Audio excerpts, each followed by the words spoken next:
Hallelujah. Hallelujah, Jesus. Praise God. Glory, hallelujah, hallelujah. Amen. Ia le tua. Amen. Hallelujah, Jesus. Waftai le tua ne tai au.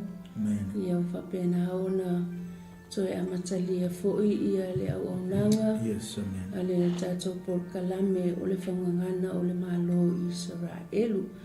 Ia avea le nei avanoa mātango fie. Ia e whatalofa atuai ma whaafelo ai atu. I le pa ia ma le mamalo sa moa i le nei tai au. Ia po o pa anga foi ale tatou wala leo. Ia o le Global Kingdom TV. I ia le atua. E ofofongia lava ma matautia. Ma sili ese le alofo le atua ia te o e maau i le nei tai au. Ia whapena foi ona e maleifua mai le nei tai au. Ia vi ia le atua. Maleifua mai whanunga le lei. Ele ai lava se tala whanoa noa. Po o se whalavelave o no awhia ai tātou.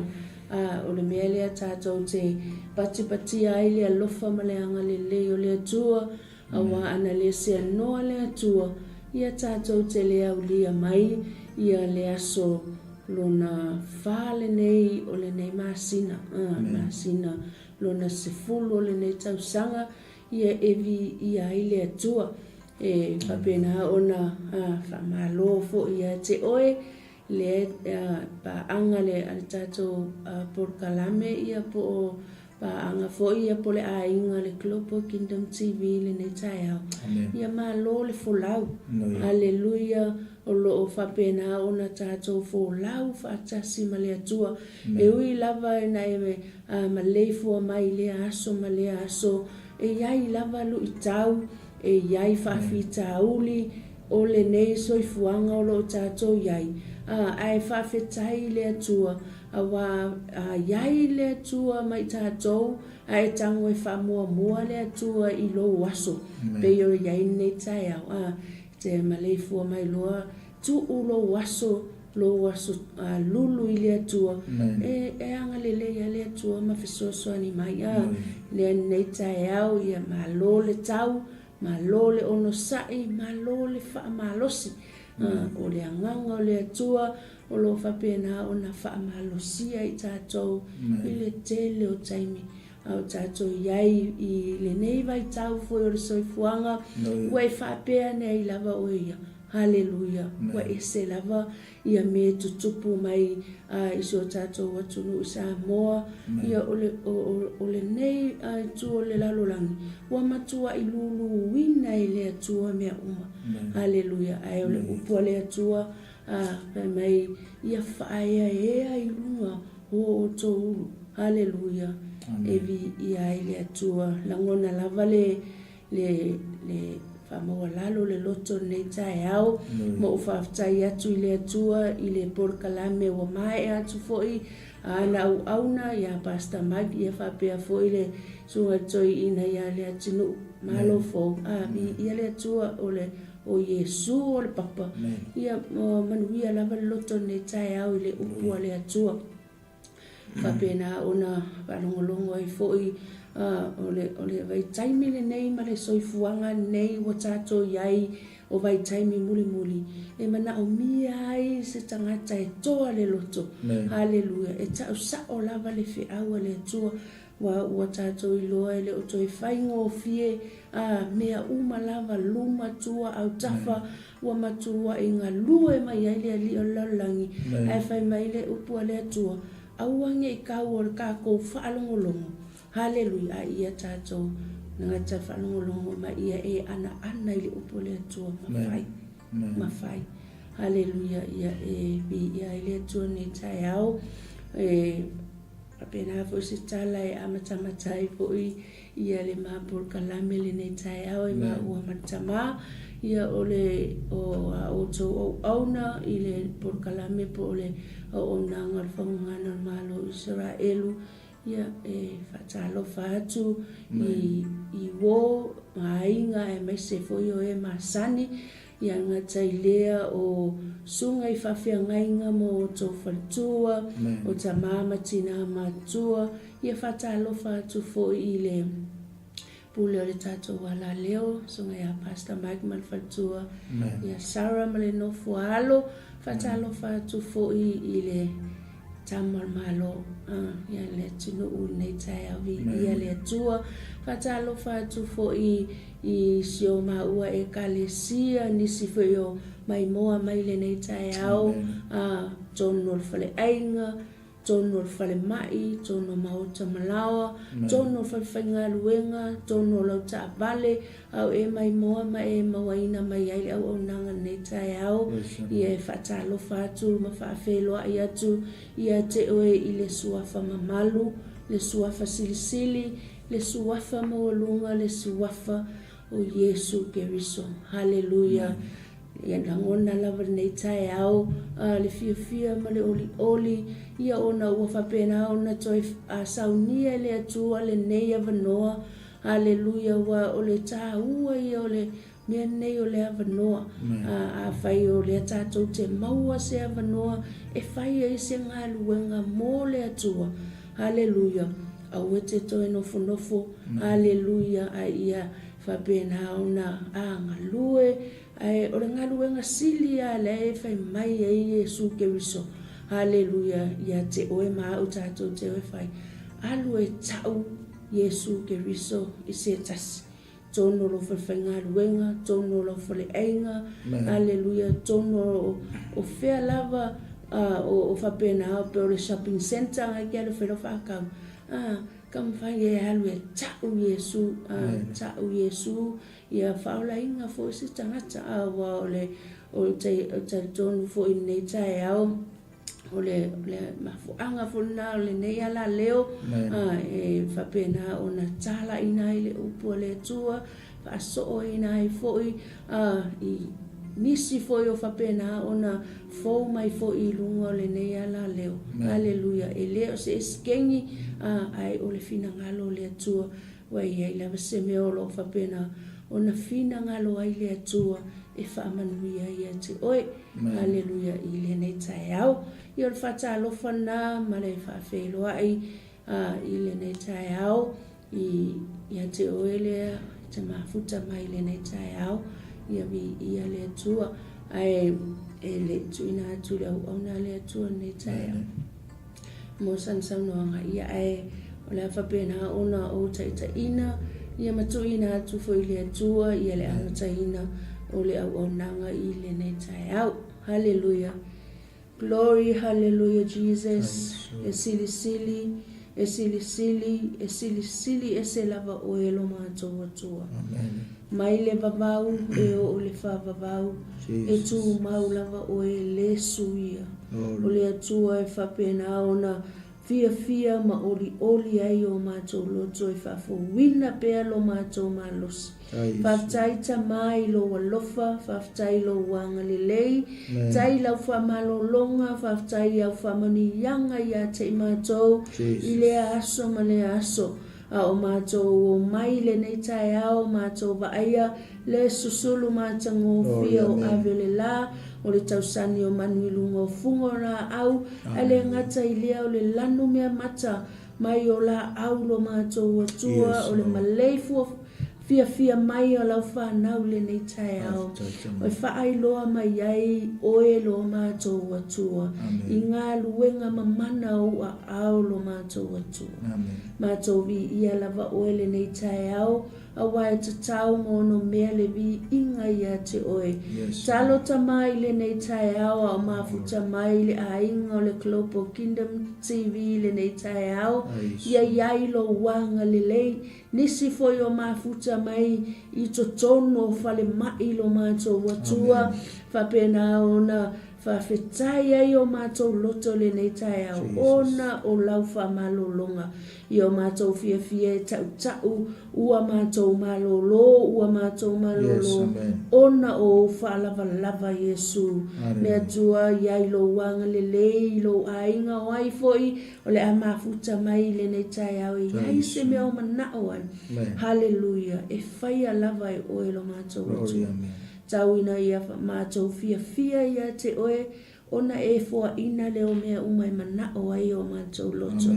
Talo tama, tuina atu yo luma, le au nanga whangana, MALO ISARAELU lona amataina, lau upu lo mātou watua, ia whapena o na ai nai, se nganga le ngatai leo, se mana onga fo ilo mātou watua. Talo tama ngalelei lau fio yo mātou tangata, whamanuia fo ilo au na ia maika le ngatai leo whatua Sarah, le nofo alo, le kalesia le alofa tunoa, au na ia whereti ma le whatua, ia iai lo ngalelei ma lau whamani ia ngatama. Pamanuia mai le au nanga nei tae au ia te maa ua.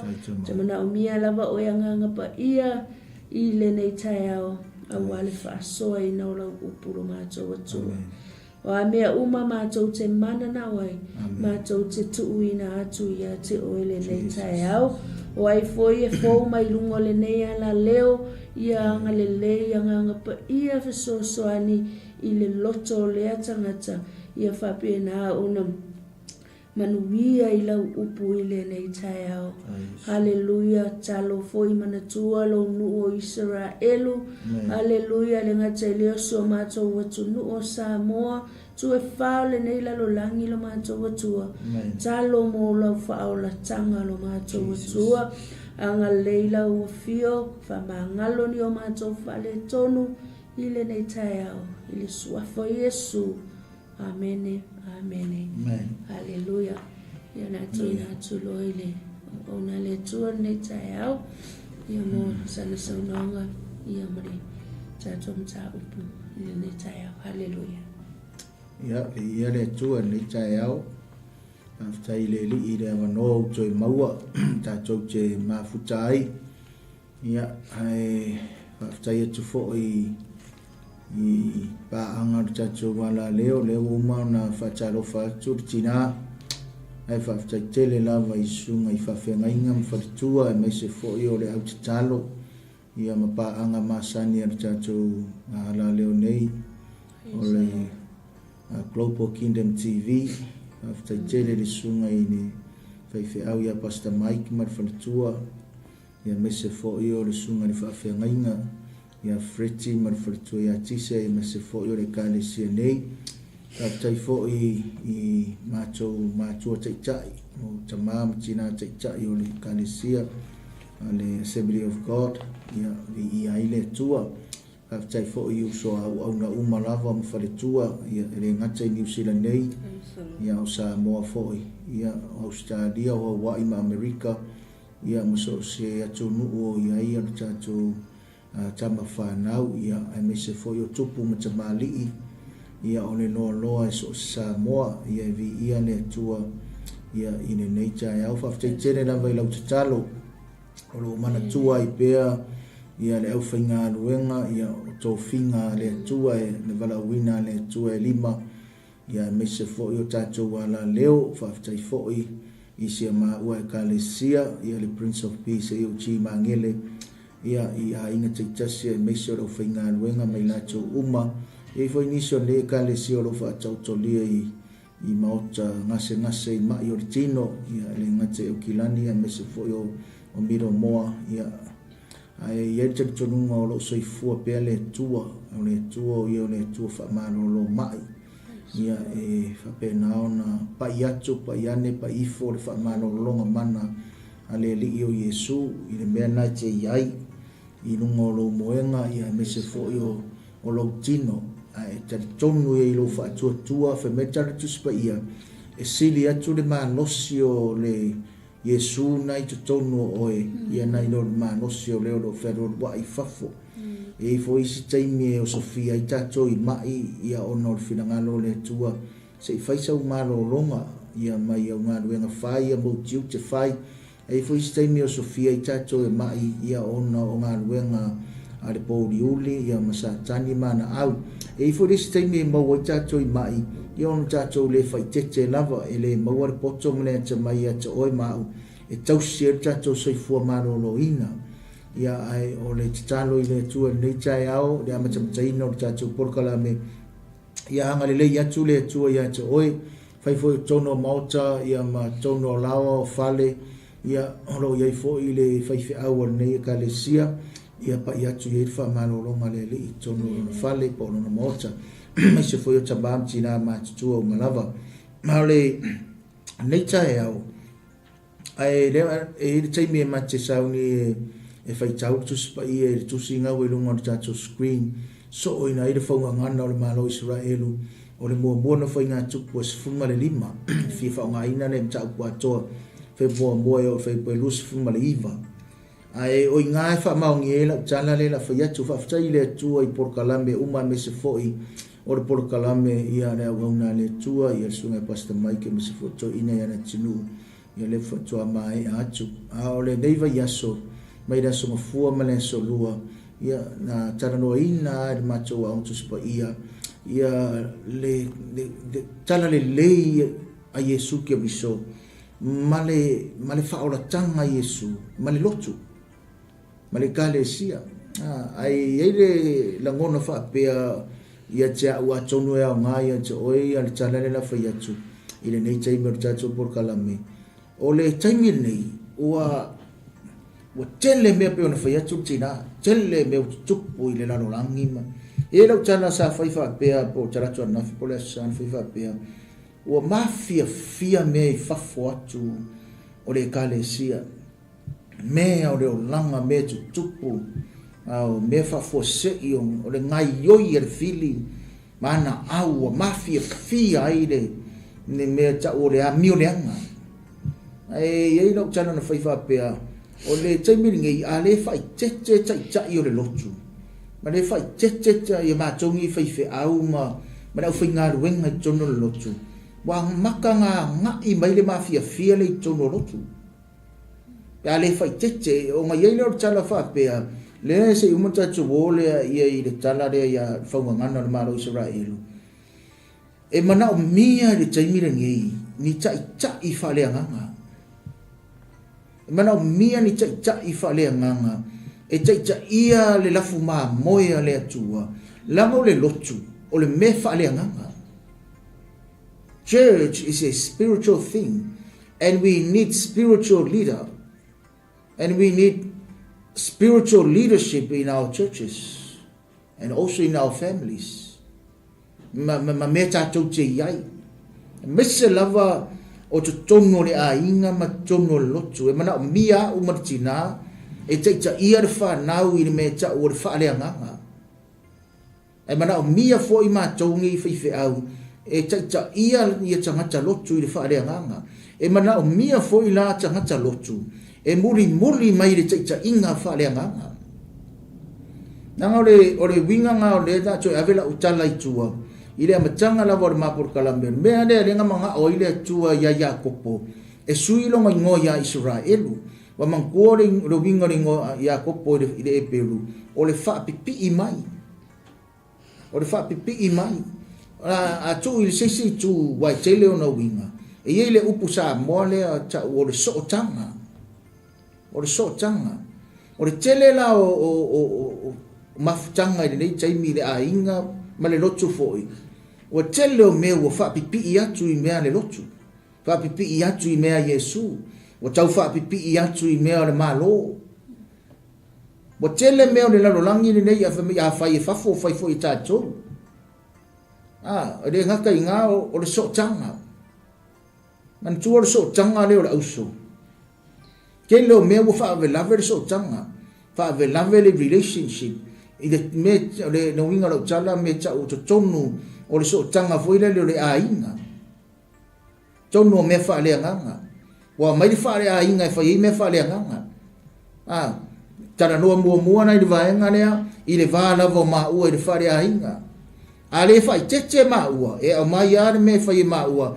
e fa i me fa le nganga e mai a ma fa fa nga fa ma u fa i me fa le nganga a fa tu ma tina ai le fa le nganga ia nga faile o me re mana o tina a fa ia tu foi la wa ele fa le nganga me fa ia tu ia o nga faile ma o le me tu tono lo tu ele fa le nganga na ata tu le fa tete le va nga ria na winga na le tala le e fa ia tu me nga nga o ile tu e sui le ngo Yakopo ile ngo Israelu whaungangana o le malo leo Israel. So e whamanatu atu ia te oi. Whai meile winga o le upu Israelu. I le ngana e berun tu siai. Whai mai, o le whai o mea o iai le atua. Ia iai le atua i mea uma tātou te whaia. Ia tātou loa, le tātou wala wina, i tātou loa mea uma, ai maise lava o soi fuanga mre o langa o le tangata. Mata mai lava i le ala ange le tai ao, o le aso atua se ia on koe moe le po. Ia tātou loa ro, tātou iai whaatasi ma le atua.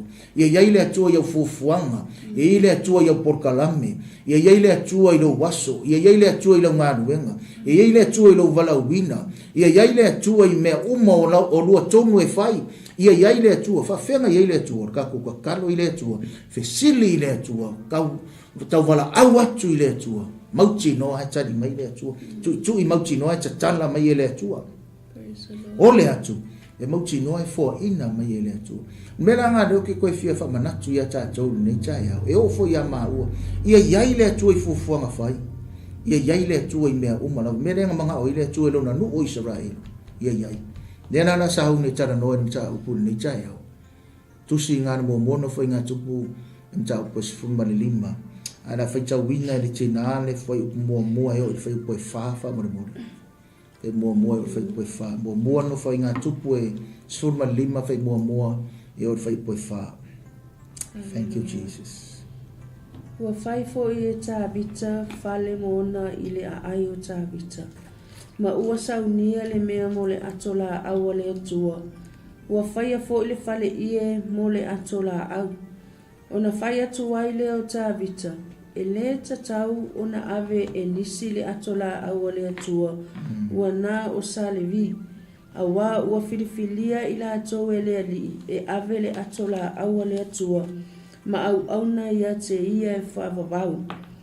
Ona whaapotopoto ina le e tābita o Israelu uma i Jerusalema. E avae le atola au le ali i le mea ua saunia e ia e tu uai. Ua whaapotopoto ina fo i tābita o le whanaunga a rona. Masa levi o le whanaunga ko ato. Hallelujah. Ia le tua. Praise the Lord. Melengo whai atua i lele i umi atu lamang whai atu lau tala. O le taimingi pe o na ngai a fo i porkalamea Pastor Mike ma le tino. O le taimingi kau ki kilo lava pe nanga rea wa o mai whaungangana malo Israelu le fitua mata mai whengi tuai. Ai tatou tiro lava e iai lava so tanga o whengi tuai ma whengi fo. Nga le tatou teiloa o le tuspa ia le tua. O le tuspa ia le tua o le mea ai whareanganga le tatou te ai whareanganga. Le fionga pa ia le tua.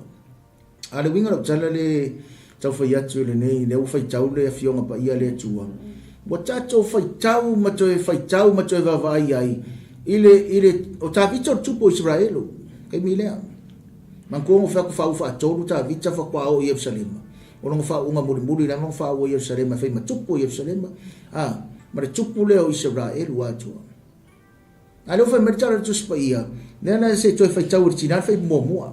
Nei ia whai kako wori tusi e mua. Ua whaifo i tābita whale mōna i le ai o tābita. Ma ua saunia le mea mō le atola au le atua.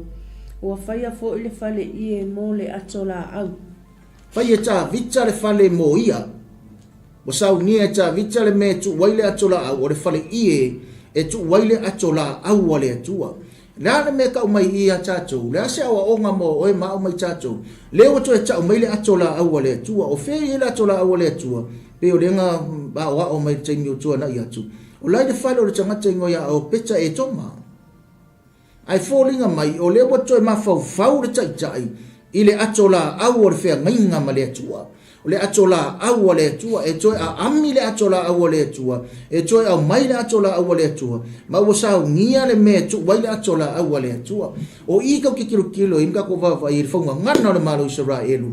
E le i manatu le tupu mo le tangata o tāwita. E le i manatu wha pito ma o ia. Nea ngane whai mwhi mua wa whai a tāwita le whale mo tāwita. I le a ai a tāwita. Umaloa whai lo mare ma whau roa tangata o tāwita. i le atola au le tua e le o ko kongu i le atola au le tua e le o tonu i le atola au le fea mainga le tua failo ta vita mar me tu waile atola au le tua o faile fale i e tu waile atola au le tua mo toi ma fau le tai i le tua toi ma fau le tangata i le tua sa mo mar fa fonga mai mar sira mai mo mai o fonga ngana le malo Israelu o le tu la awatu le fionga pa ia le tua awate manatu awata tu te manatu nga ta tu lava na ri tele tanga te ma fo lava ia nga ia mana na fa nga ia mana na inga nga ia mana nga fale manga vale manga pisingisi ma me uma lava ai ngalo ai le atola awa le tua o le hanga me o le atola awa le tua se uma ka ko akura ia alo o le winga o le koe au mai o le tua. It's bringing God back to your family and to my family, to our decision making and to our everyday life. It's bringing God back. Koe au mai le tua, koe a vaku le tua, koe mafau wange le tua. Nga mafau tavita. He was thinking of his God and the Ark of the Covenant, just to bring it back. Considering God. Iko kongo o le leadership, kongo le ainga, tono le nu o Jerusalem, tono le nu o Israel. Koe au mai le atola au le tua. Koe au mai le tua. Man kuara kola au le mo fea mo moai. O le mafau fau la vota mata Israel. Nga mua o le tua. Ai koe wo au mai le atola au e mai i le kaua. Mafau fau o le akola au itself. No, a leo fa meita vita toi au mai le atola au o le fea ngainga. O le fea ngainga ma le tua. Fai tau fai pue lua fa mu. Ona fai atu ai leo tā vita. E le tatau na ave e nisi le atola au o le atua. Ua na o sa le vi. Hawa ua filifilia ila atoa le alii. E ave le atola au o le atua. Ma au auna ia te ia e whakavavu. Anga ia. E te lei o le au ongar whaunga ngana o le malo Israelu. E lei. Ke lei o longa so tanga mai le whenginga tuai, le whenginga fau. Ta o whenginga tuai o kaunga ka mao o le ngu lea. Ai ta o whenginga fau o oe mao. Oe mao. Leo fai mai le fai pue e lua. Fai pue e lua fai mai. Ona fai mai leo ta vita. E le ta tau ona ave nisi le atola awa le tua wana o sa le vi. A wawo filifilia ila towe Yehova e ave le atola awa le tua ma au na ai ia te ia e whaavavau. Mai ta vita e le ta tau nga ave ngisi le atola awa le tua. O le tai e malama lelei i le tua.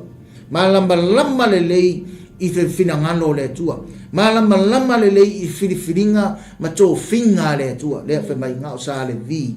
E nā tau te avela atola au le tua. Aisea, ngā whemese, o le mea ngā fili ai la tau i Yehova. Ma ua tau fia ai la tau, e au na ai e whaavavau. Whaamanatu o le whaunga ngana le malo Israelu, ia te oe si o atunu pele o Samoa. Whaamanatu ia te oe. Lea ua whai mai le tai poto. Lea ua whai mai ua whaamanatu mai le upua le atua. Lea ua whai mai le tangata o le tai whalea nganga. O le tai o lai ei le atua. O le tai e whai mai e mafuta ma le atua. Whai mai the beloved of God. O le tangata e alofa whapere pele ei le atua. Lea ua whai mai mana tua lau sare. Sa mo mar whafunga mai, o le whaunga ngana le malo Israelu le nei tai au, o le whiau tau longo, mana tua lau sa le vi, mana tua i la tō lau tau langa, mana tua i la tō tau sia le whaalea nganga, mana tua i la tō lo ngā lulue, i le filifilinga ma le wala uina le tua, o le tō finga le tua, o e whai mai, o le tō finga le tua e whaavavau, na tō te au na i le tua e whaavavau, le ase whamanatu mo e mau, whaungangana o le malo Israelu. Sa moa, i e mana tua tangata o le atua. I e mana tua le au sa le vi. I e mana tua. Nanga o lato filifilinga, ma le lato tō finga, o le tō finga ngā mai le atua. O le tofi lane, o le tofi e whaavavau. O le fesili, ia te oe maa mai tātou uma. O le ase whi au mō mātou. Mai le ngau le au lotu, au mātou. ia macho loa ia o loa tana no au ia o fai au ia o loa a fai wa tofia o le atua a fai wa filifilia o le atua o te au na ile atua e fa va uso au na ere o ia la poata mo fai na ngo var sia ora fa ku la au ku por kalame ia e mana tua o lo tofinga ma lau filifilinga e mai le atua o lau tofinga foi mana tatu tofinga kau ke ngaru lue ma au na ile tua e fa va Kele kaimi fa pengang kau kongi ka ko solo. Telo taimi ka ko ki fa ngo. Telo taimi ka ko ki mafatia. Kele kaimi ka ke hui maunga ka ko ifofa. Kau ke hoi me ma kui. Ai awangi ngalo ya choi. O le filifilinga o e mau. Filifili mai le langi. Eri filifili e stangacha. O lau to finga ma lau kofi. Kau ke fai ka ko au nga le tua au nga fa va fe me fa va e uma ku le madiwo le otio changa chale e uma ku na fe me chara tu se faringa e kau pungu ngo wa ko le ai fo fe au fakat kadina esa ngalili uma mai e le uma mai au na fa va fe kau fe pato Ona fa poto ina le tabita o Israelu uma I Jerusalema. E avaele atola awale li ile mea usaunia e ia e tuuai.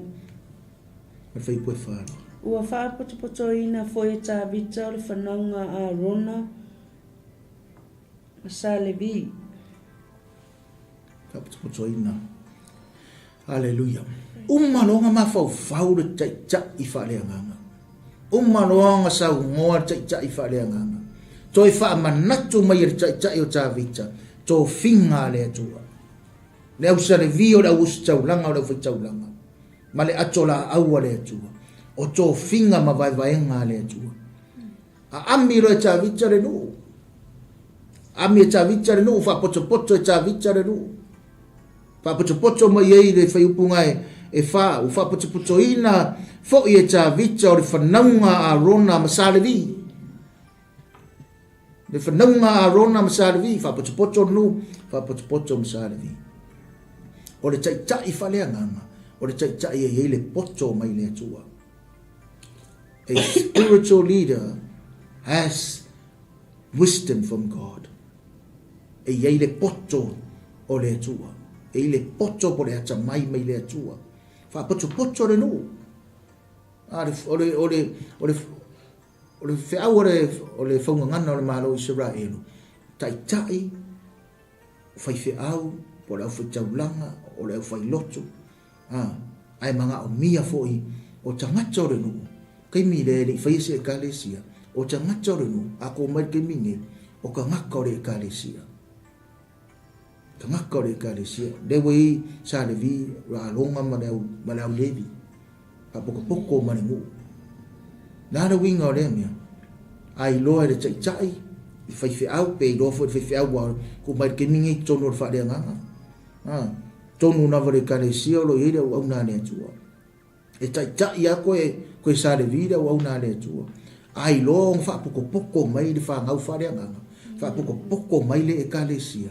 Inga ia mawhai o nga whai loa atu iei le whina ngalo le atua. Whai taula le siresila ange o nga whaisi umi o le whamatalanga mai o le whai upu le lima o le whai pusumartasi. E poi lima o le whai pusumartasi. O iei le mea tā ua ngai ngai i le vaenga le o le tato porkalami. O tara noa mai iei mea tā ua le isili o le au salevi. Ali isili o le au salevi ma o lato uso. Lea watala noa wha poto mai e tā vita ia le nuu o to ina o le nuu. Wha poto mai e ma le au salevi o a Rona ma Levi. Ngā mai la ia o to tono o le inga salevi e iei o nā li sili. E iei ma uso o le au taulanga o le au whai taulanga. Na e sawa I le whamai se lauro fulu ia lesi tua inga. E lua se lauro fulu lesi tua inga. Se lauro fulu foi lesi tua inga. E lua se lau lesi tua inga. e valu se fulu le si tuainga, e se lau se fulu lua le si tuainga. Fai mai ufa poto mai ali sili, o ngā ore o li sili, ufa poto mai o lato usoa au auna. Lato usoa au auna. Fai po e lima e o fai po sumar tasi, pe a moso teini te fai tau i. Rāre fe au ar whaunga ngana o le malo Israelu mo oe mau, mai tatou umai le nei tai au. Ora awo si tau langa. Ato mai kei mingei, whingo fia, ora au whaife au. Ai whai mai, wo wha poto mai o la tō usoa whai tau langa. Wha poto mai, aisa, pa tau iei whi au, nā whi au, nā atoe au mai le ato la au le ato. Nā atoe au mai le atua, le atoe bring God back. Ale na ngona i le whi au i mo oe maa. Le a inga o le atua, a mise foi po le nuku o le atua o sa moa, o e o sila mai moa mai. Le maa ngaia i o le au nanga i le atua, pe a whialo whani ngei au na le atua. Whialo whangi ngei au sa le vi. Me ngango whai atua i le amatanga lava, ua manga o mia le tani ngei, le taita inga wha le nganga. Wa mana o mia ni tai e whaale nganga le lato tai inga. Aisa, e le whaale nganga lor tai inga, maua lor whaitanga ai. Maua lor whi misa ai. Maua lor le mau popo. Le ngā rurue whaatasi. Le maa ngai ire awa o ngā tuspa ia. Ma le tatum ta upu le tai au le porkalame o le whaunga ngana o le malo Israel. Le e tu whesiri o le haera winga o le porkalame. A le wa o mai i. Umanga tofi ma au mai ali sili. O fea, lo to tonu le a inga o sitauranga. Koe o koe whapuko poko mai o lako uso. O lako uso a au auna. Aisea, manga o mia le loto e tasi mene na awhai. E manga o mia ni ngā rulue wha tasi. E manga o mia le whe oi ai. E manga o mia le whe lango mai. Ai ka ngoe whai kau le history o le au vaenga ia. E fui taimi ngā whe vai ai e la tō. E fui taimi ngā vevesi e la tō. Ai a olo e whaile whina ngalo le tua, e manga o mia lava le ngaro lue whatas. Ngaro lue whatas. Pea ngō whai atu. Pea ngō whai atu, e ua whainga si whina ngalo sisi. A le mea moni, o le upo moni. Ne tana noa tua ia te oe mao mai tatou uma lava. Wa o mai ia le mafia fia o fafo se i tulo. O whai eiko kongo lotu. Ma vai rei, o mea nai whai fafu. Leo koe whai kongo loku. A wha masino a whafu, wha masino kongo loku. Why? Wa le careful ia le taita inga wha le nganga. Area. Ai whai tau whai po e lima e o sumaritasi. Ngai loa i le inga, mai tiro inga, oro i se whi au tāua. E manga au mia le ngaro lue wha ta Samoa mar wha whonga mai. Ai mese whaina i o uso au auna. Peia no whai atu le upo le atua. E au ngā le mo i tātou le whanau le atua. Tātou tiro la i le whai upo e se fulu ma le lua e o le whai upo e se fulu ma le lima. Se fulu ma le lua e se fulu ma le lima le la whai tau o le tina wha mole lava. E upo e se fulu ma le lua e o se fulu ma le lima. Thank you, Jesus. Ua whape atu ia te ila atu. O tō matai sili o Salevi. Ia whapa ia ina o tō ia te o tō. A toa mao o tō uso. E au mai ai e o tō le ato la awa le ali. O le atua o Isaraelu i le mea ua saunia e a ue tu uai. A wana o Sofia i tātou e le ali i lo tātou atua. Ina ua le mua i au mai ai o tō. A wana tātou le sa ili a te ia e tusa ma le tū la fono. O na whapa ia ina lea o whaitaulanga ma Salevi ia te ila tō e awae ai le ato la awa le ali i le atua o Isaraelu. Mene. Sulim. Wa amo e le whanaunga a Salevi le ato la au a le atua i ona amo i o la tō ua. E pei ona poloa i mai o Mose. E tusa ma le awhionga le ali. Hallelujah. Praise the Lord. Hallelujah. O le tai whaalea nganga, o le tai inga whaalea nganga, o ta ngata whaalea nganga, o au auna whaalea nganga. a leo fai tau e le tina le fai upunga e se fulu ma le lua se fai tau ma fai pusu ma le lua ua whape atu ia te ila tō o tō o matai sili o salevi ia whapa ia ina o tō ia te o tō a toa ma o tō uso e au mai ai o tō le atola aua le alii o le atua o Isaraelu i le mea ua saunia e au e tuu wai. O tō o matai sili o salevi ia whapa ia ina o tō ia te o tō a toa ma o tō uso. O le nganu wenga le atua a tūro ra au atu le porkalame o le whaungangana o le malo Isaraelu. O le nganu wenga le atua e mana o mia le whaapa ia ina e whai ei le nganu wenga le atua. Mai no tawita, o tō ali sili o ai, ali sili o le usalevi, lau o staulanga. Ia whaapa ia o tō a toa mo o tō uso, inga ia o kou woe a mai le atola aua le atua. O le atola au o le whea ngainga a Isaraelu ma le atua, e mai e tuu i le mea wasaunia, e tuu ai le atola au o le atua. Le mea le fia wha manatu ia te oe maa umai tātou, i le neita e au le tātou porkalame, e mana o mia le whaapa ia ina i tu tono ngā ruenga le atua. E mana o mia a mata mai lava, i tai o lau salevi, ma salevi, mata ngata e mana o mia le whaapa ia ina. Whawhena whapa ia ina le tangata. Ngai saua ia i lalo i ngā le tali o le whasiri ngā pe whawhea o whapa ia ina le tangata. Ia ngai sira fia i ngisi. Ia le mea tau o le sauninga o le whapa ia ina i le tūmare anganua Isaraelu.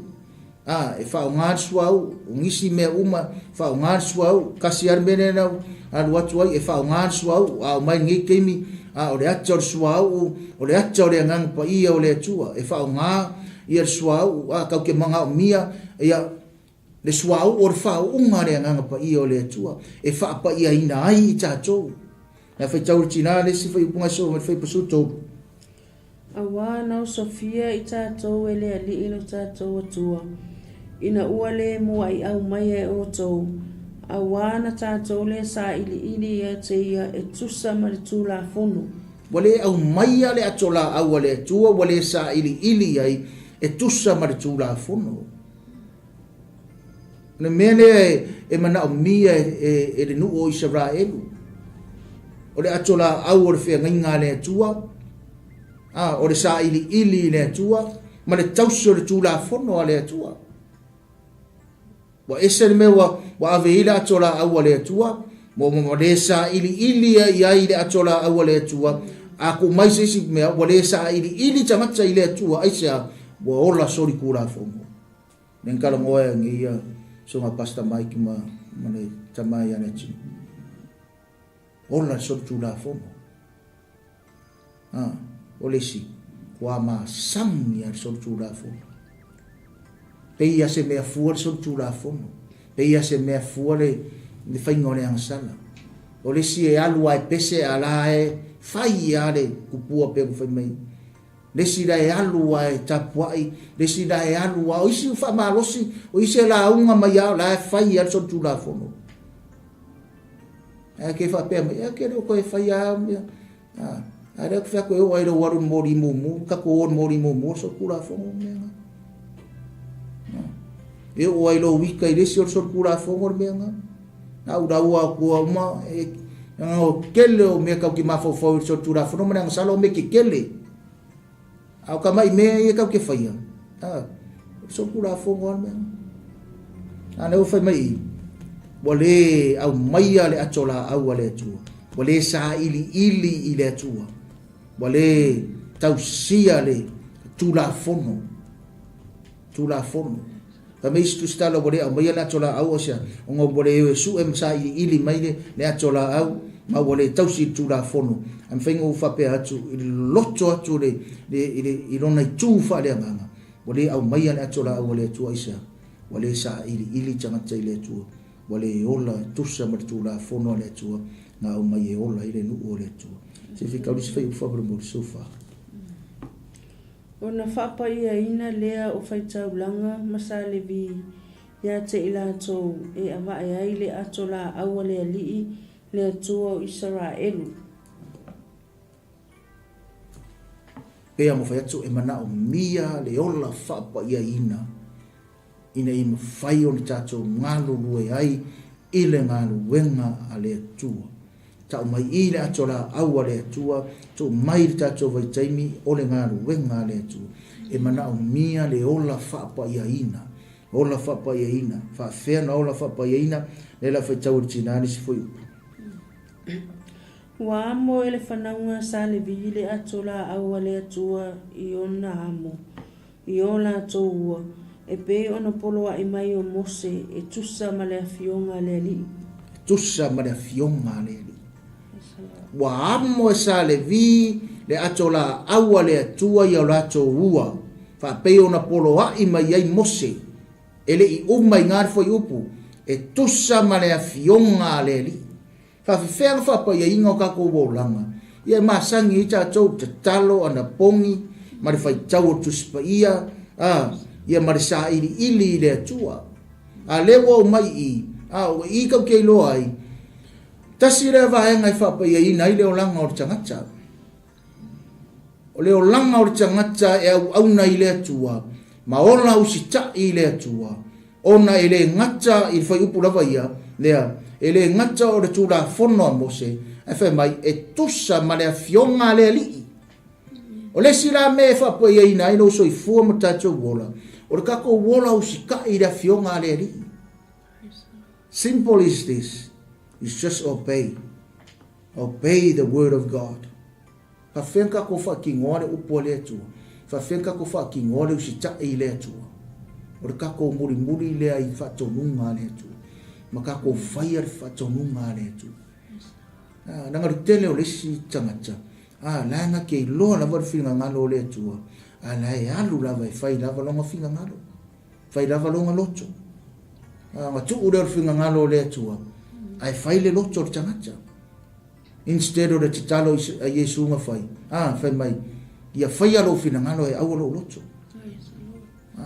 Whai le whina ngalo le atua. Tusa mara fionga pa ia le atua. Na poloa i mai le atua ia Mose. Tula fono a Mose. E tusa mara fionga a Yehova. A Yehova le atua. Whapa ia ina ai. Tu mai i le ato la au le atua. E amo iua o le usale vi. Le au ostaulanga. E amo iua. Le ngo winga i tu mai i a tatou. Kau ke manga o mia. Tatou ngalo lue. Ma losi. Whaia whi ngalo le atua. Whaungangana le malo Isaraelu mo oe mao mai tatou umalava. Mai se lava o i leo tara no me leo sare vira mo ingo mako. Ma toura o staulanga, lo whaitaulanga o whaiwheau, o whaiaonga, o whaivangalia, o perfecta, apostolo, kako whaiwheau whaingo fie. Whaiwheau, mankua i whaiwheau e mga langolango e mga awa o mankia akongo. Saura mai lunga taitainga.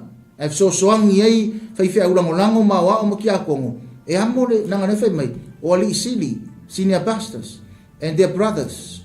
O i vaenga i sosoangi. E amo la kola au nang malau sare vi, e amo la kola, e amo iua. Tau mai i le ua wa tulou, ia ma le ua o tina. Kaunga amo whakas. Amo le avenga, o i oro i eire, ia ka ilo i da tonga sisi. A lo kari kongunga o au ia, o i le mele o le ua, o lo ngalo i eire malosi a koa tangata. Malosi a tor tangata. A kongunga nefa fonga mai ma sir mai mo, mai sisi. O i, mene ya ringa amo ya venga sambo e amo le ua ke o fa pe mai e fa fe ya Federica mara ko ra ya mo le ya ai o la ko maro si anga lu au ka ko le ka ko e follow ya Israel e amo le ua o ngai malos e ngofo ro le venga i ngofo ai mena ngai a ma tu ye masangia mo sa mo ya sola uma ngofo i wo de lava i faka miro ngofo de si ua ele ia se kai me ve kunga wa mo mo si faka e amo de ua o ngalo i le malosi ngal wenga le tu fa malosi i ngal wenga le li saura ia fai upule sunu fu wono luos fu male fa sifuru ma le ono e o lua sifuru ma le fa. Haleluia. Haleluia. Sifuru ma le ono e o le lua sifuru ma le fa. Se fai tau fa ma le mole na. Ua fai atu tāwita ia di isili o salevi.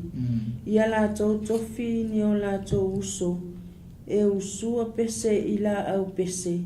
O nā beli ma ki tara, ma sume palo e pese ai ma le leo tele e fia ai. O tō fia e salevi o he mana le atali o Ioel. I le ma a safo le atali o Perekia ai o na uso. Na tōwhia fo'i ai le whanaunga a Merari o la tō uso. O e tano le atali o Kusaya. O la tō uso fo'i au pito ane ia te i la tō o Sakaria, o Pene, ma ISARAELU, ma Semira Mota, ma Ikeelu, ma Yuni, Eliapo, ma Penaia, ma Maaseia, ma Titia, ma Elipeleu, ma Mikenau, ma o Peta e Toma, ma Yelu, o le au leo leo faitotoa, o le au su pesele nei, o he mana o a safo, ma e tano na tō fia i la tō, ma sume palo apa me mea e whaatangitangi ai. O Sakaria fo'i ma Asielu, ma se mira mota, ma Ikielu, ma Yuni, ma Eliapo, ma Maaseia, ma Penaia, na tō fia i la tō ma nā peli i ale mota. O Matitia, ma Elipeleu, ma Mikenau, ma o Peta e Toma, ma Yelu, ma Asesau, na iai ki tara i se seminita. Eta iai le pese. O kina naia, fo'i le ali isili o salevi, o le usu pese ia, ua na o ao i pese, a wā ua poto ia. O perekia fo'i ma ele kana, o leo faitotoa i la ua mo le ato la au. O se panaia ma Iosefatu, ma Natanielu, ma Amesai, ma Sakaria, ma Penaia, ma Elisara le au faitaulanga. E ala ato e sasau i pu i luma o le ato la aua le atua. O Pete e Toma ma Ikia. O leo faitotoa i la ua mo le ato la au. Hallelujah. Praise the Lord. Ia leli. Ia whaftai i le tina mo le faitawina na fionga pa ia le atua. O i tātou te wawa ai e le whaungangana o le MALO ISARAELU i le nei aso. Tātou te wawa ai i ai. Lea walu le a minga o le ato la aua le atua. A lea ua manao tā vita i. O le mene sa wa i le whai upu le sifulu ma le ono e o lusi ma le wha. O lo tau mai ei le au whai pese. Tau mai ei le au usu pese. O le au tā pese. O le au au pese. Ma le au leo whai totoa. Mai la tau o i whamanatu mai ei. O le ato la aua le atua le tau tara no ai. O le toi au mainga o le ato la aua le atua i Jerusalema. Mai le fale o Peto e Toma.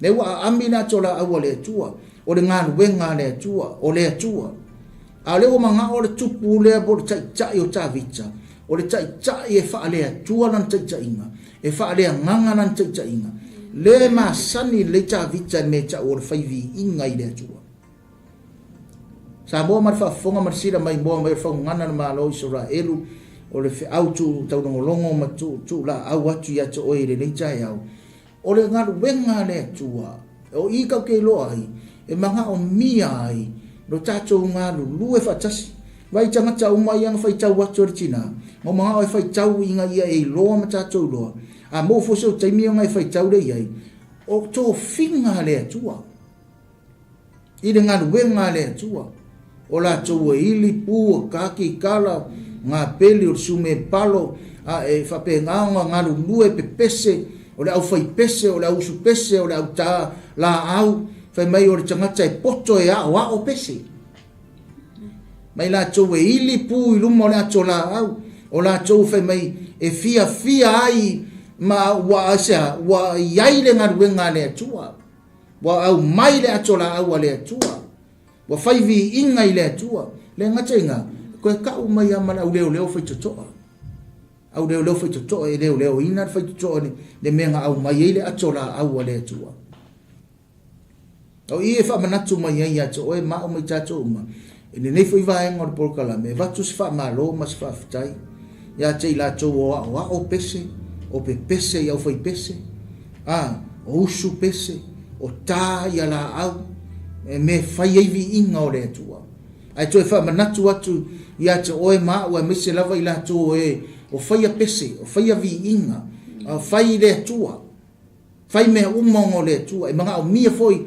le whapa ia ina, e mga o mia ngā ruru e whaatasi, whai mea o whaatono e tā vita mea uma ia, e whai ei le langi ma le vi inga i le atua, la tau te fia ai, ai whai a whangi vi inga o le atua, ma e kār vi inga o le atua, ma e pese i le atua, whai le ke fia i lau mea la e whai, ai fia la i le atua e ke fai vi inga i le atua e ke fia foi lisi tangata o isi au fai pese e loa kua i lumo le kuku mai o le o fia i lesi e pese ai ura au kafa may praise the Lord ai ura au kafa i lesi ai sa e ke lau fia i le li ai fia i le li ke fia i tangata uma e ke fia i lau mela e fai ka lau ki ka lau ki palau ka lau pese paka ku ala pese ala ke vivi le tua lesi e manga o makwale o kel le arka mo pese i lo ko ka ka le lang ka pese le ai fai o mo le tua fai e fia ai i le tua ko fia ram ka ko fia i le tua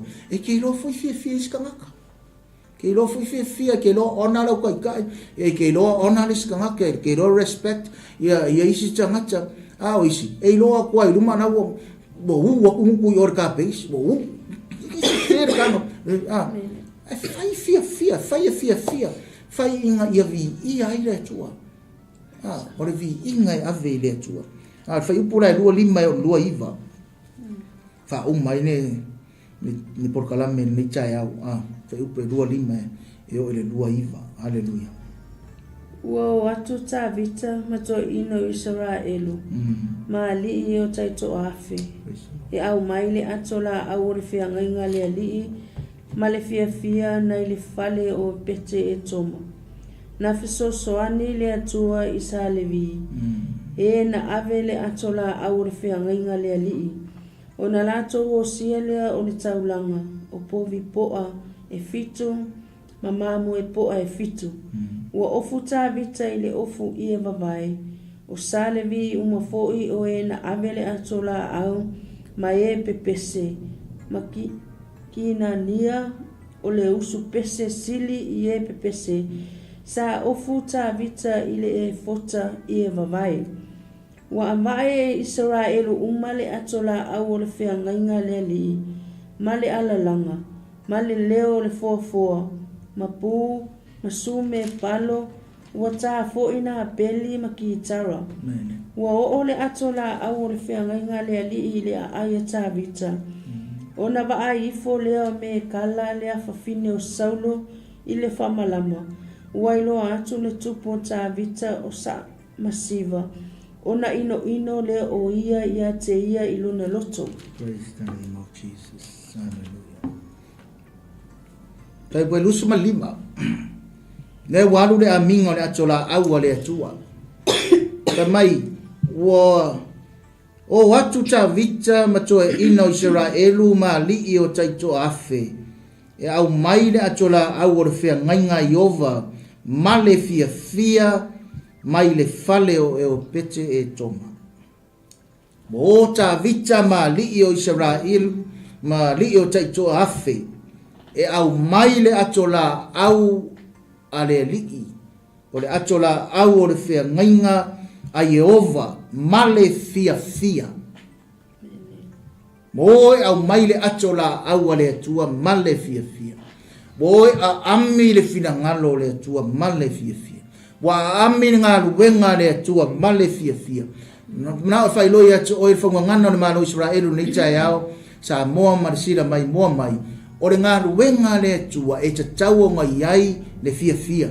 Kau nga yai le ori na ngane fa liuma i to ina fia fia. Ai tau nga yai le ori. Kau nga yai le fia fia. Kau nga yai le mafuta fa tasi.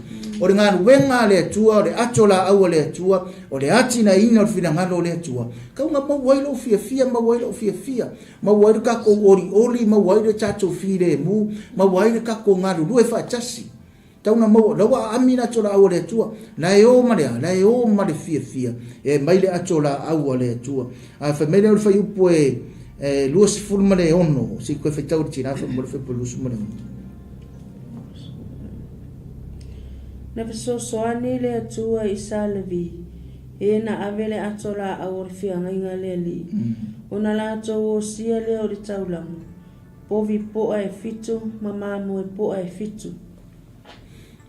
E lua vaenga o le maura, e polusu mare ono. O le au mainga o le atola au le atua.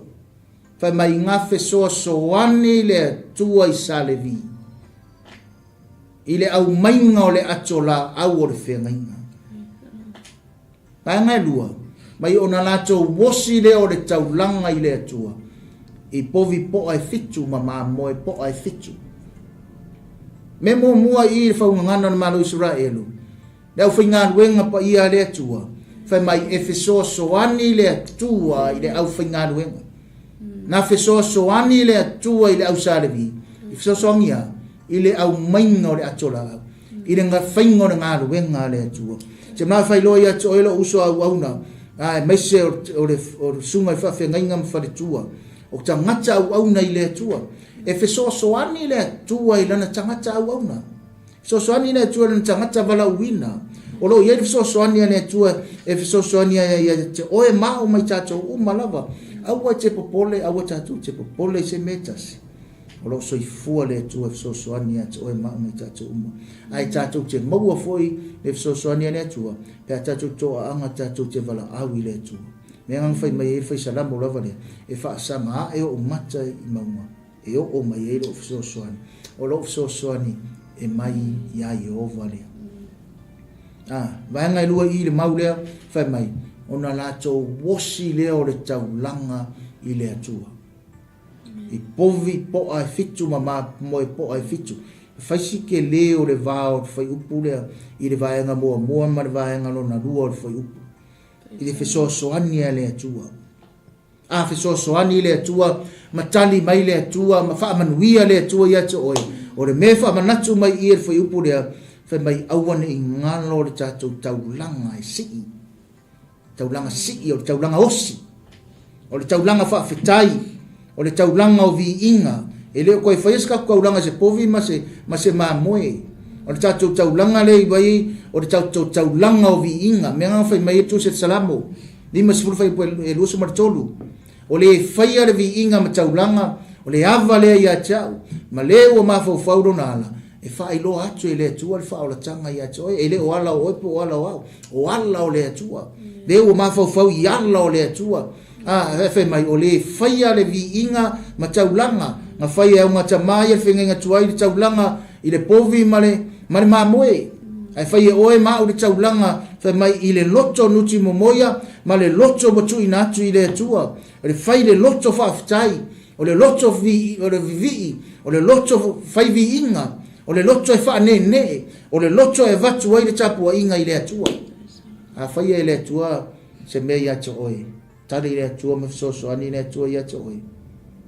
Ia awane I ngano lau taulanga whaafitai le li. Lau taulanga whaafitai le li. Se whai tau wha mole le se whai upunga e duas whamat fitu. Ua ofu tā vita I le ofu I e vavai. O Salevi uma foi o e na avene atola au. Ma e pepese ma kina nia. O le usu pese sili I e pepese. Sa ofu tā vita I le e fota I e vavai. Leo tau mai I la e o le tupu. Tau mai mala e o le awas taulanga. tau mai ma tanga ta pese le mo kwa ma kia na pese I le fainga tau langa le pa manatu mai ai o le tau langa mana e o le tupu ia taimingi wa le toe ma ia ta to le ofu fa me le ofu o le mele tom ia le a fa inga fo nga vai a ta to tiro ta tispaia ka ke lo fo ia dress up ele ka fa to wina ne vai ka ta te lo dress up la mai ta to tiro ia I ofu tupu ma ofu la o staulanga ta tiro ia le vai nga le ta to te lo tu maranga nu ia 𝚟𝚑𝚍𝚎 o mai arteminge o fo isi ka le sia ma fa ta u fo ia la to le to nginga le ofu wai o ia o ina fo ia mutu spa ia manager o faila un ai le fa pe fa tu se longa pe la u fu siua ma ai o le ofu e le si wai ira o fa pe nga tono o le nga cha mutu spa ia ki o fa pe nga o spa ia kon fo e ka le sia ia o ina ia le dress up ne dress code fo nga ni nga e so angi le launga o ise fai le pe la u fai le fusiua ma le pinge fo nga fa mo fusiua ma le solo e tu le pe la u fa pa lingi mo me uma e mo moli e fe au o isi fo ia la unga na utarvo e ka rengi pe la u e kala mo le freedom na utarvo o isi ala unga I special occasion me fa penga e ke dress up according to the occasion or what is happening taua ia ISARAELU va ngane o le la e o le 𝚟𝚑𝚎𝚅 o le la e o le tupu ma le la e o ufo o lo faitaulanga o staulanga le usa le vi se faitau fai pe los forma valu fa mo wa va e ISARAELU uma le atola au re fia ngai le li male ala langa male leo re fo mapu masume palo wa tafo ina peli maki tara ia nga le ufa manatu atu le ufa viloa mai ma fa mautu mai le afionga pa ia le tu le tala le uma fa yatu wa mai le atola au mare fia wa mai mare pese wa mai mare vi inga wa mai mare taola au wa mai maili le pu wa siva wa fia le nu o le tu aisa le wa to ya mai le ngaru wenga o fina ngalo le atola au le tua I to tonu le nu o Jerusalem ma tonu o tangata o le tua ka fa pe nga o ma ka wa fia I lau lotu fia ele fia I lau fai au fia I lau au lotu fia I lau lotu aisa nga le ki fia mo I le li kere fia mo fia I lau fai au mo o le fai au wa nga sasi fo fai au ia wa ele fia foi asasi foi lau roku ia wa ko ia foi si roku ai fia le li de vai aso mene masangi fai lau tala macho o macho kalesia ai ta talong mo lau fai au le vai aso e ke look forward ke alu e vai lo mese lo fai au ia tau fai au ia tau fai au mo non to lua ma fatua ai ka kalong mo ngai au fai au ya fai au mo non to lua e ke look forward ke alu e mitse lo fai au da sa ke look forward ke alu e fa longo le na unga ala fai au la sa ai ta talo mo lo fai ngalu ke fia ke alu I le rotu la sa ke alu e karsa paia se message mai le tua se fe au mai le tua pe a faina ke kakalo fia mai mar fia la chola au le tua la fai tau fai po lusu mariva fa uma ta po kala meni cha ua o le atola au re fia ngai ngale li I le aia tabita ona vai fo lea o me kala le afine o saulo I le whamalama. Wailo atu le tupo ta vita o saa masiva. Ona ino lea o ia te ia I lona loto. Si toi fai tau a whamana mole. Ua o le atu la au le whea ngainga lea li I le aio ta vita. Ona wa ai fo lea me kala le afafine o saulo le whamalama. Wailo atu le tupo o saa masiva. Ona ino lea o ia te ia I lona loto. O play me kala parte fafo ara fai mai o mai le atola au le tuaini ai atavita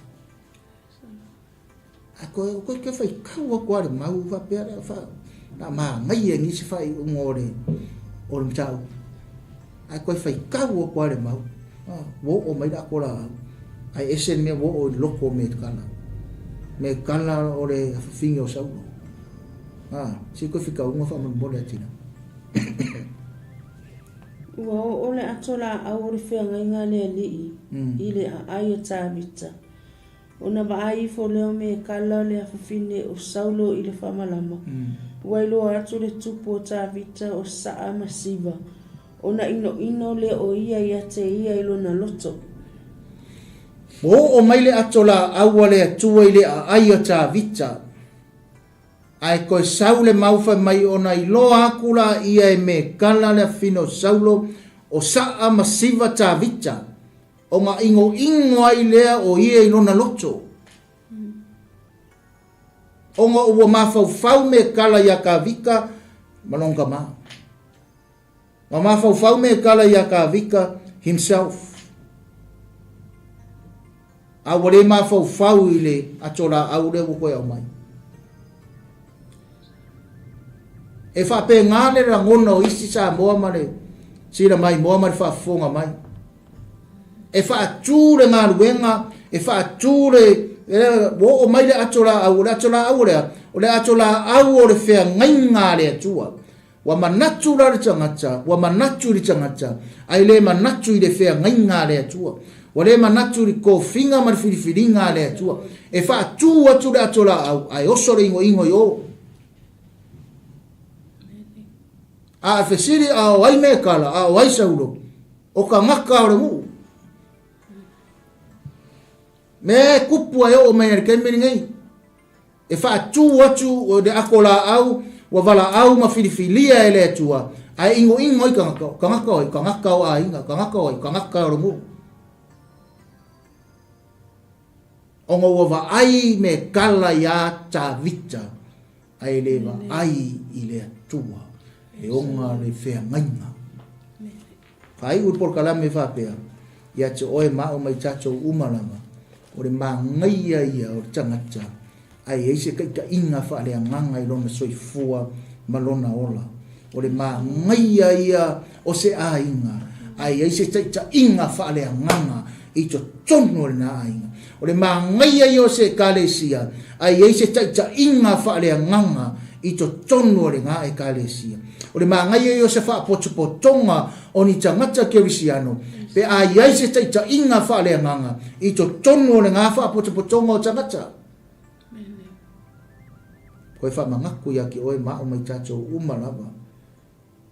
Kia oe wha pia mai oe lefe mea akola auranga nuenga le tua. Iau ka kou ie le kuwa se akola au i le ai. O le finga ngalo o le tua o le whea ngainga. Mana tua o le atola au le atola au o le whea ngainga. Nanga nenga ufea kulisi por kalame. Nanga upe wafa ka ua kwa ISARAELU le atola au ngai lo le tua o le whea ngainga. A o le whea ngainga o le atola au ia ngau se me wha mau tu o le whea ngainga. A o le whea ngainga o le whea ngainga e osi i le vao oe ma uma le atua. Ia e manga kua la whea ngainga ngosi. Ia e mana tua lau whea ngainga ngosi ma le tua. E kere i sau e wofo mai se whaife au.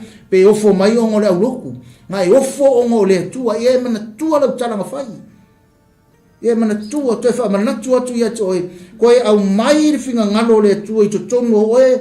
Tono lau a inga ma tono lotu ma mea umalawa. Ia e koe manga kua le halau. Nā lau kalanga whai le tua. Nā se rua whea ngainga ngaosi ma le tua.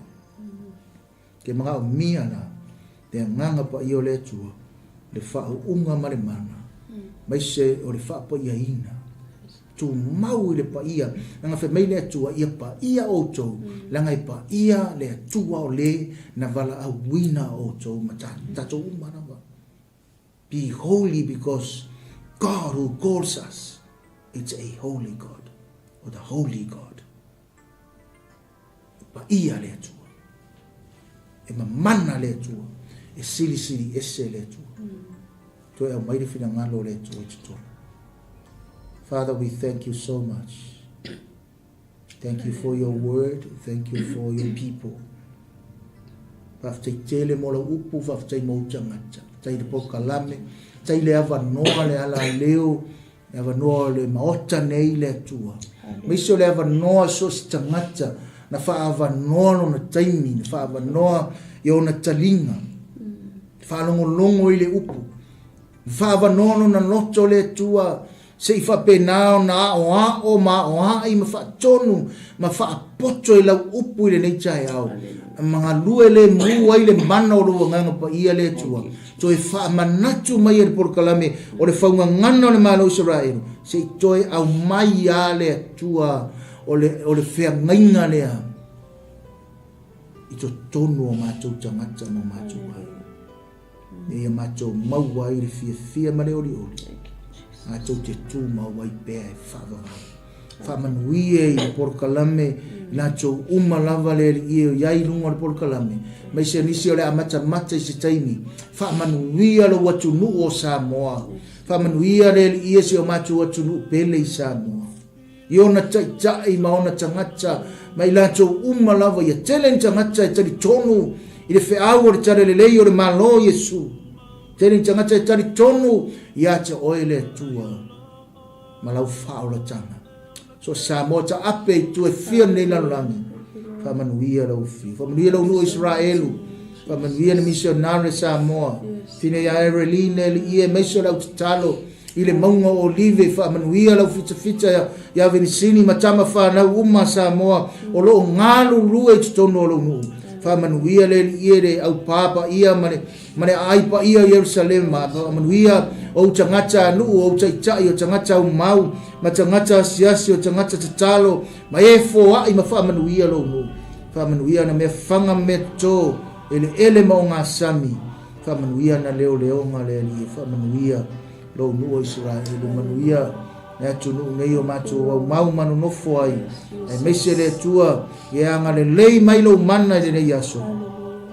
So ni atu lau fio. O le mātatalo ma le mātou tatalo fai whaatasi. Se e pai atu lau wha malo longa wha wau. Tono le whare mai tina ia ula. E meise fo i o tamai a malai. E lau wha malo longa le ie. E sunga ia tai lenga. E lau wha malo longa wha wau. Tina ia rasela e meise. O le au mātutua o mātutua. Me sos tangata mai. O au na le ie. Ia lau whamano longa mana, lau swafa Yesu le Nasareta. Ia manuia o mātou wainga, manuia mātou e kālesia, manuia porokalame uma, o le ala leo nei le atu. Au ni mawai lau whamanuianga. Au na ia freti, ma whatua ia tise, ma nofo alo, ma iso le kālesia le loftu no nei. Manuia fo i o mātua te tai umalava, ma iso au na. Manuia Pastor Mike Masara ma whanau ma le ala leo. Manuia fo tamare li e ale tinu. Manuia au na uma o ngaso lo mai e mese. So se porokalame lava le atua. Ia ngale lei lau fio. Umar ngā ruenga tangata. Tua tu ngā ruenga lilo le mana o lo ngā upa ia. Ngā lue atu, ngā lue ane, ngā lue ifo. Svoto sina ina loto. O lau whanau le li e le aso masa uma. Stoyo nei tau sanga. I lau upu le atua. Ia pa ui ai le fatu. Ia pala. Ma ia tupu. Ma ia whapenao na fua mai. Ni fua te whina ngalo ai. Mo mātou. Sa whama ngalo i mātou tangatanga sana. Ei ato o ele viinga le whamanu ma le whanetanga. Nei maso umai o le whavavana. Amene. Amene. Ia whamanuia te le atu le atua i ato o ele nei aso. Manuia foi tō engo le nei vai aso. Tato whailoa i le vai aso fau i le lofa le atua. Lofa te le atu i ato ai. God bless. Shalom, shalom.